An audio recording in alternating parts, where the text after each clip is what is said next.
दोस्तों weight loss एक बहुत बड़ी इंडस्ट्री है और अगर आप YouTube पे सर्च करेंगे हाउ टू लूज वेट तो आपको सैकड़ों वीडियो मिल जाएंगे। लेकिन इन सब वीडियो के बावजूद बहुत सारी ऐसी गलतफहमियां हैं जो लोगों में फैली हुई है या फैलाई गई है, जो लोगों को वेट लॉस करने में अड़चन रूप बनती है।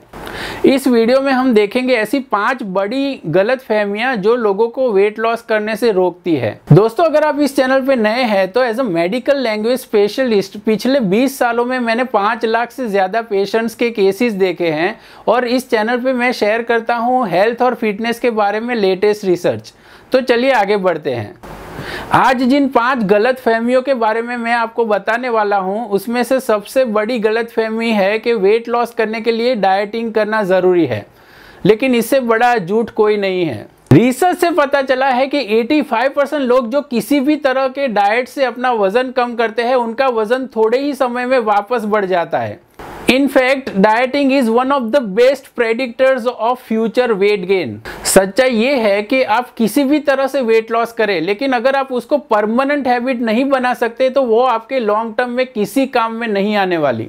दूसरी एक बड़ी गलतफहमी लोगों में फैलाई गई है कि ब्रेकफास्ट सबसे important meal of the day है और उसको आपको कभी भी स्किप नहीं करना चाहिए, लेकिन इसमें थोड़ी भी सच्चाई नहीं है। इनफैक्ट 309 लोगों के ऊपर 4 महीने तक की गई एक स्टडी में पाया गया था कि जो लोग ब्रेकफास्ट करते थे और जो लोग नहीं करते थे उनके वेट लॉस में कोई डिफरेंस नहीं था।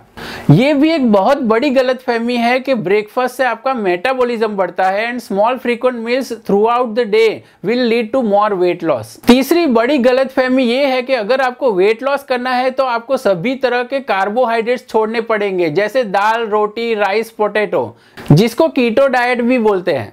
इसमें थोड़ा भी शक नहीं है कि ऐसा डाइट फॉलो करने से शॉर्ट टर्म में आपका वेट लॉस होगा, लेकिन लॉन्ग टर्म में इसके बहुत सारे साइड इफेक्ट्स पाए जाते हैं, जैसे आपके हार्ट रिदम में डिस्टर्बेंस हो सकता है और जैसे ही आप ऐसा डाइट बंद करते हैं वैसे आपका वजन धीरे धीरे वापस आने लगता है। चौथी बहुत बड़ी गलतफहमी लोगों में ये फैलाई गई है कि weight loss means just eating less and moving more, लेकिन सच्चाई ये है कि वेट गेन और वेट लॉस दोनों कैलोरीज इन और कैलोरीज आउट जितना सिंपल नहीं है। ऐसे बहुत सारे हार्मोन्स हैं हमारे बॉडी में जो वेट गेन और वेट लॉस दोनों को बहुत ज्यादा प्रभावित करते हैं, जैसे कि इंसुलिन जो एक फैट स्टोरिंग हार्मोन है, कॉर्टिसोल जो हमारा स्ट्रेस हार्मोन है, ग्रेलिन जो हमें भूख लगने का सिग्नल देता है और लेप्टिन जो हमारा पेट भर गया होने का सिग्नल देता है। In fact eating less and moving more does not work in many people. पांचवी बड़ी गलतफहमी लोगों में ये फैलाई गई है कि अगर आपको वेट लॉस करना है तो आपको विल पावर की जरूरत है और अगर आप में विल पावर नहीं है तो आप वेट लॉस नहीं कर सकते, लेकिन सच्चाई इससे कंप्लीटली अलग है। विल पावर और मोटिवेशन से आप शॉर्ट टर्म में वेट लॉस तो कर लेंगे, लेकिन आप लॉन्ग टर्म में 100% फेल हो जाएंगे। वजन कम करना इतना डिफिकल्ट नहीं है जितना उसको वापस नहीं बढ़ने देना, और विल पावर इसमें 100% फेल हो जाता है। रिसर्च से साबित हुआ है कि अगर आपको लॉन्ग टर्म में वेट लॉस करना है तो आपको लाइफस्टाइल चेंज करनी पड़ेगी और ऐसी हैबिट्स डेवलप करनी पड़ेगी जो आपको वेट लॉस में हेल्प करें।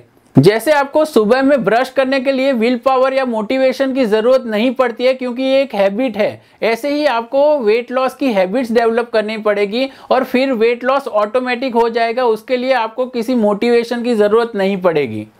दोस्तों ऐसी 9 हैबिट्स जो आपको वेट लॉस करने में और उसको मेंटेन करने में हेल्प कर सकती है, उसके बारे में मैं ऑलरेडी एक वीडियो बना चुका हूं जो आपको इस स्क्रीन पे मिल जाएगी। इस पे क्लिक करके आप उसको देख सकते हैं।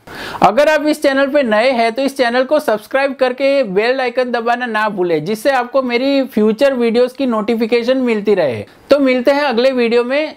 Thank you.